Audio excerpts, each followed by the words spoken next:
So in this class, I'm going to encourage you to find your own theme for your website. But looking for a WordPress theme can be sort of challenging. So there's a number of things I want you to keep in mind, and I want to show you how to actually do it.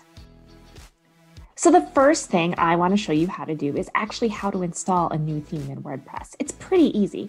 Here I am in the back end of WordPress for my own course website. And if I go to Appearance in the left-hand sidebar and click on Themes, this will show you exactly what themes are already installed and which one is activated and currently being used. So you'll see that my course website is built on something called Virtue. And you can see that that's what's active right here. So these are the three in this case that are installed, but what if you wanted to install a new one? The first thing you'll do is click on Add New. And by default, WordPress will show you some of the current featured WordPress themes. You'll see it says 15. There's not that many right away, but there are so many. You could click on Popular. You could click on Latest. You could click on Favorites. That means you would have to actually kind of identify some favorites that you always have on call. You can also use this feature filter, sort of identify certain things that you want to have in your WordPress theme. I often like to click grid layout because I love themes that have a grid layout. And I also like to have accessibility ready, which means that it's a site that's basically ADA compliant. I apply those two filters, and then it's bringing back some themes that have those characteristics for me.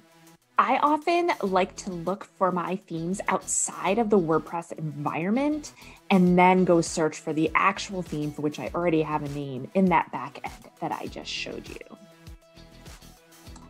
So, for example, I might do a simple Google search like WordPress themes grid layout.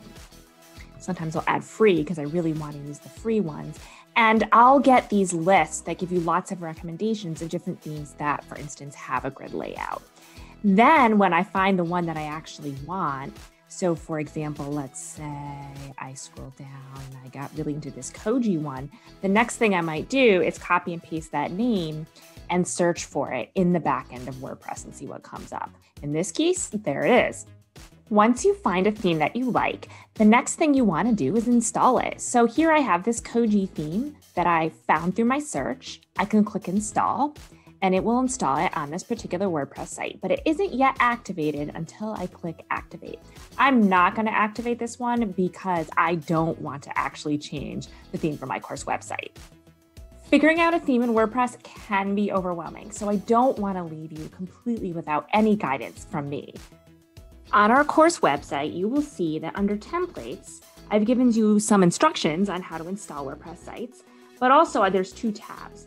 One says WRCT 300, and this lists some suggested WordPress themes that might work for you and for which myself or someone in ITS has some experience on how to use. You're also welcome to use any of the templates that I use in my 200 level class. Remember that WordPress themes often have a free version and a pro version that costs money. Sometimes you get every feature you really want in the free version or enough features to get by, and sometimes you don't. So don't get too committed to a theme until you know exactly what you're going to be able to get for free. You can switch between different themes in WordPress, but sometimes you might lose some information or some styling that you've put in. So be cautious when you do that. Often what I like to do instead is to create a clone of my website in Wes Creates, and that's where I then stick in a new theme and play with it to figure out whether it's something I actually want to use. To clone, once you're in Wes Creates and you have the website for which you want to create a clone, just go over to this little button with the two arrows and click that. That will allow you to make a nice replica of the site that you can then play around with and not worry if you break. My advice for you is just to remember that there are thousands of WordPress themes out there, and it can be overwhelming to find one that's going to work for you. Some are very complicated and some cost money. I would recommend staying away from those so that you can make your life easy enough for what you're going to do in a single semester.